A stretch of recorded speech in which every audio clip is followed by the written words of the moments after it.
नमस्कार. ब्रेकनंतर पुन्हा एकदा आपलं स्वागत आहे. 18 वर्षांपासून गुलाबभाई सय्यद साई प्रतिष्ठान साई सेवा दत्त ट्रस्टच्या माध्यमातून काळे परळ भागातील रिक्षा चालक बांधवांना एकत्र आणून सामाजिक कार्य करत आहेत. समाजात चांगलं काम करणाऱ्या कार्यकर्त्यांचा सन्मान करण्याचा त्यांचा उपक्रम कौतुकास्पद असल्याचे मत विविध मान्यवरांनी काळे परळ रेल्वे गेट येथील कार्यक्रमात बोलताना व्यक्त केले. काळे परळ रेल्वे गेट येथील साई प्रतिष्ठान साई सेवा दत्त ट्रस्टच्या 18व्या वर्धापन दिनानिमित्त 15 ऑगस्ट रोजी विविध क्षेत्रातील मान्यवरांचा भव्य सत्कार समारंभ, रिक्षा चालकांच्या रिक्षांची सत्यनारायणाची महापूजा आदी कार्यक्रम संपन्न झाले.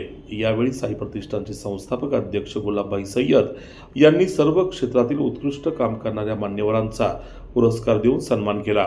ज्येष्ठ समाजसेवक हरिभाऊ काळे यांचा विशेष सन्मान करून शिवसेना उद्धव बाळासाहेब ठाकरे पक्षाच्या प्रवक्ता विद्याताई होडे, भूमाता वैद्यकीय कक्ष महाराष्ट्र प्रदेशाध्यक्ष नीना टेमगिरे पाटील, साप्ताहिक आपली चळवळचे कार्यकारी संपादक पितांबर दिवार, स्वीकृत नगरसेवक संजय तात्या शिंदे, शिवसेनेचे पुणे शहर नेते दत्ताभाऊ खवळे, भाजपा नेते महेश ससाणे, युवा नेते सुफियान खान, शिवसेना उद्धव ठाकरे पक्षाचे निष्ठावंत युवा नेते जितूदादा कदम यांना गुलाबभाई सय्यद आणि त्यांच्या रिक्षा चालक बांधवांनी सन्मानित केले. यावेळी मोठ्या संख्येने रिक्षा चालक बांधव आणि नागरिक उपस्थित होते. पाहूया या कार्यक्रमाचा हा वृत्तांत. हार्दिक शुभेच्छा देतो.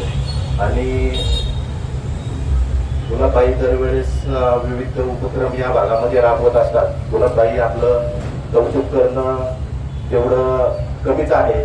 आपला खरोखर खूप अभिमान वाटतो की आपण छोटस, माझ्या अंदाजे मी लहान असतानापासून पाहतो की छोटस एक 8x8चं सुरुवातीला एक 8x8चा बोर्ड त्यांनी स्थापन केला आणि ते बोर्ड स्थापन केल्यानंतर एक छोटेस मंदिर या उंबऱ्याच्या झाडाखाली त्यांनी स्थापन केलं आणि तिथून ते त्यांच्या कार्य, समाज कार्य, स्वच्छतेचं कार्य संत गाडगे महाराजांच्या नावाने स्थापन केलेल्या संस्थेच्या माध्यमातून हरिभाऊ सातत्याने करत असतात. त्यांच्याबरोबर त्यांचं संपूर्ण कुटुंब या सामाजिक कार्यामध्ये सहभागी झालेलं असतं आणि या सामाजिक कार्यामुळे गुणवंत विद्यार्थ्यांचा आत्ताच मागच्या महिन्यामध्ये त्यांनी सत्कार केला आणि त्या सत्कारामुळे त्यांनाही पुढील शिक्षणाची प्रेरणा मिळत असते.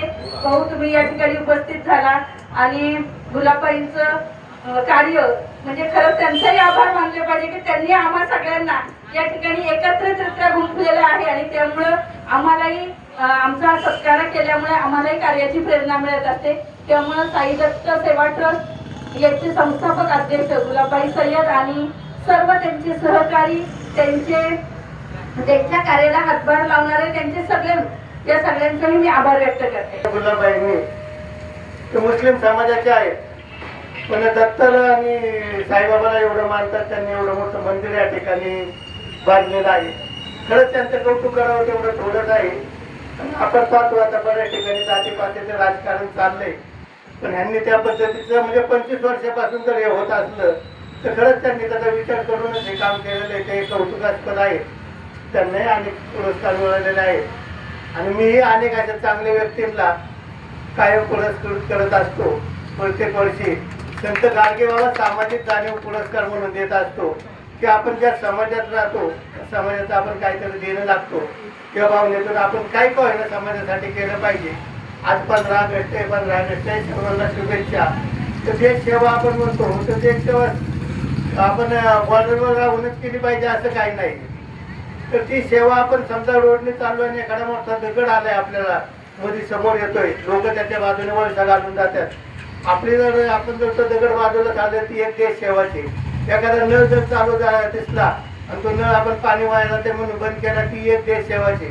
एखादा कचरा जर टाकत असला तर त्याला जर सांगितलं बाबा हे चुकीचं काम करतोय तू, ते सगळीकडे पांगते, त्याच्यानंतर त्याच्यावरूनच आपण जातो येतो, ते आरोग्याला घातक आहे. तू त्याला ती कचऱ्याची पिशवी येते त्या कचरा पेटीत टाक.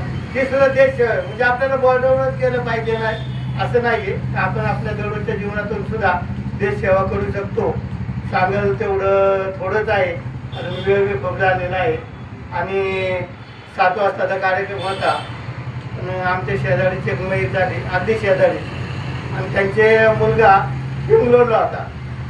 त्यांनी 2 वाजता विमानाने 5 वाजेपर्यंत इथं आले. म्हणजे आता तेवढ्या सुविधा झाल्यात 5 वाजल्याच्या पुढे मग ती मैत नेली आणि ती मैत उरकून घरी जाऊन फ्रेश होऊन आलो मी. त्यामुळे थोडासा उशीर झाला त्याबद्दल दिलगिरी व्यक्त करतो. आणि मी तुमच्यातलाच माणूस आहे असं काही नाही. आणि एक काळ 3.5 लाकडाची झोपडी नव्हती, पण चांगलं काम करा, चांगल्या कामाचा कायम आपल्याला त्याचा फायदाच होतो.